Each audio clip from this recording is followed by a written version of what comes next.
This is the Hexatech F1. It's built to order by a company called Cruden, mainly as a training tool for top flight racing teams, and it will cost you at least 120 grand to get them reaching for their spanners. Oh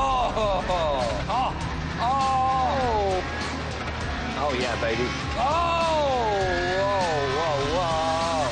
Welcome to the world of motion-based simulators. Now look, if you're a fan of driving simulators and you like those little bits of vibration through your steering wheel when you go around a corner, trust me, you ain't experienced anything yet. When this rig vibrates, it really vibrates. In fact, it throws your whole body around. Ow, that hurts.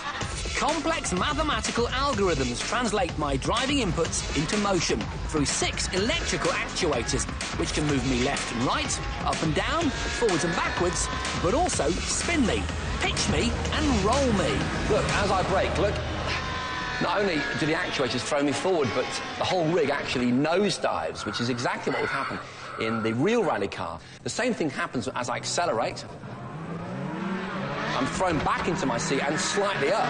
The box of tricks underneath me has every parameter of the real car's performance loaded into it. In this case, a Mitsubishi rally car. The amount of grip, the suspension settings, even the effects of the aerodynamics are true to life. But thankfully, these simulated crashes aren't totally real, happily missing out a simulated visit to the hospital. Well, I've warmed up. Now it's time to switch to the type of car this rig was really built for. Formula 1. I'd be driving a 2008 car with about 5 times the power of a typical family saloon and a third of the weight around Holland's Zandvoort circuit. Now, it turns out that the lap record for a real Formula 1 car around the real Zandvoort Formula 1 track is 1 minute and 19 seconds. Well, I've been tasked with beating it. So, let's get this straight. With no experience of the car or the track, I got to beat a time set by a bloke who knew both like the back of his hand. Woo! Oh, wow, the feeling of acceleration is so tangible, it's incredible.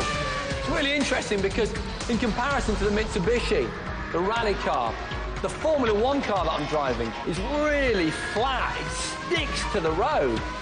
And apparently, it's within 2% of the actual physics of the real Formula 1 car, which is phenomenally realistic when you think about it. I was getting to grips with the car. However, there was an evil right-handed corner towards the end of the lap where I just couldn't judge the braking point. Oh! It was catching me out again.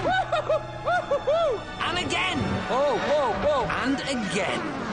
I was feeling the pressure. If I messed this up on my timed lap, it would be curtains. Oh, man, this is not looking good at all. My practice time was over. Now I had just one chance to pull it all together and beat the 1 minute 19 second lap time. And as soon as I go across the grid, my time will start. Here we go. I'm on my lap now. 6th gear, up into 7th gear, and then down through all the gears. 5, 4, 3, 2. Now, this is very tight right-hander. Oh, just use it. Oh, my Lord! Oh, woohoo! I was at the absolute limit and completely absorbed by the intense physical and mental demands of the simulator. In fact, to me, this wasn't a simulator anymore. This was an F1 car. And so far, everything was going well. Submit to me. But as the corners reeled off, I knew my biggest challenge still lay ahead. This is now the final corner before the really nasty one that gets me every time. Oh, I've done it, I've made it. This could be it, I could be in with a chance. Go! Stop the clock! Ah, 1 minute 19. It's the time to beat. What was my time? 1 minute 24.7. 1 minute 24.7!